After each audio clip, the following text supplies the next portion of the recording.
Share market में entry लेने के बाद सबसे बड़ा कंफ्यूजन क्या होता है? इंट्राडे करूं, स्विंग करूं या लॉन्ग टर्म इन्वेस्टमेंट करूं? गलत चॉइस कर दी तो स्ट्रेस भी मिलेगा और लॉस भी। आज डे 3 में मैं आपको सिंपल लैंग्वेज में समझाऊंगा इंट्राडे, स्विंग और लॉन्ग टर्म ट्रेडिंग क्या होता है, कौन करेगा और बिगिनर्स के लिए क्या बेस्ट है।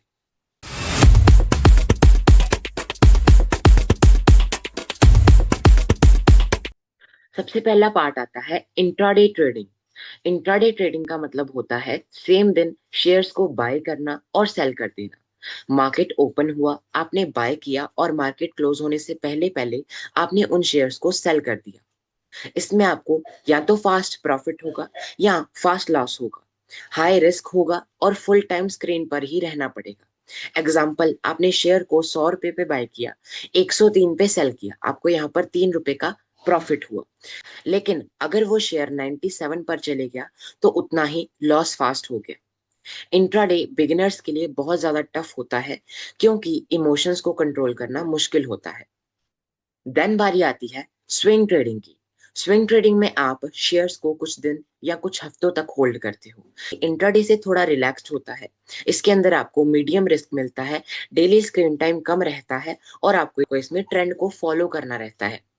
एग्जाम्पल, आपने शेयर को 100 रुपए पे बाय किया, अब 10 दिन बाद वही शेयर 120 पे सेल किया, अब आपको यहाँ पर 20 रुपए का प्रॉफिट हुआ। यहाँ पेशेंस सबसे ज्यादा इंपॉर्टेंट रोल प्ले करता है। बिगिनर्स के लिए swing trading comparatively better option होता है। अब बारी आती है लॉन्ग टर्म इन्वेस्टमेंट की। लॉन्ग टर्म इन्वेस्टिंग में आप शेयर्स को कुछ मंथ या फिर कुछ ईयर्स तक होल्ड करके रखते हो। ये वॉरेन बुफे स्टाइल अप्रोच होता है। इसमें आपको लोएस्ट स्ट्रेस मिलता है, यानी लोएस्ट रिस्क मिलता है, लॉन्ग टर्म वेल्थ बिल्डिंग मिलती है, कंपनी फंडामेंटल्स इंपॉर्टेंट रहते हैं।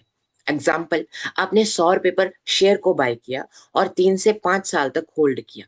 मार्केट में अप्स एंड डाउन्स आएंगे जरूर, लेकिन फोकस सिर्फ ग्रोथ पर रहना चाहिए। ये बिगिनर्स के लिए सबसे सेफेस्ट और रिस्क फ्री अप्रोच रहता है, अगर आप पेशेंस रख सकते हो तो। अब बारी आती है इन सभी के अंदर कंपैरिजन करने की कि आपके लिए सबसे ज्यादा बढ़िया कौन सा रहेगा, आपके टाइम के अकॉर्डिंग, आपके रिस्क कैपेसिटी के अकॉर्डिंग। सिंपल रूल को याद रखो, अगर आपके पास टाइम ज्यादा है और रिस्क लेने की कैपेसिटी है तो आप इंट्राडे कर सकते हो।